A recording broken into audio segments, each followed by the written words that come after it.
Hello everyone, টাকিস kitchen with ব্লগে সবাইকে স্বাগত। দেখো আজকে দুপুরের রেসিপি আলু সেদ্ধ গরম গরম ভাত আর আলু সেদ্ধ। আচ্ছা, আলু সেদ্ধ ভাজা দিয়ে মাখা হবে। এই লঙ্কা যে দিয়ে ভাজা আছে, আরেকটা আলু আছে লঙ্কা পেঁয়াজ দিয়ে ভাজা হবে, একটা একটা ডিমের অমলেট রয়েছে।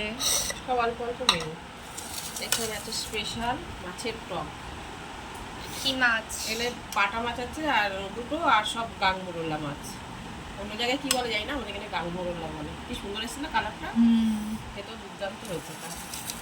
আমার খাওয়া হয়ে গেছে, টেস্ট করা গেছে। আর এখানে পটল ভাজি করেছি, মানে ছোট ছোট করে কুচিয়ে। আর এটা কচু ভাজা। আমাদের এখন কচু তো চলেই রয়েছে। এখানে কি আছে, ও কালকে চাটনি। চাটনি। আর আজকের আছে স্পেশাল চালতা দিয়ে মসুর ডাল। এটা তো খেতে ভীষণই ভালো হয়। পাতলা।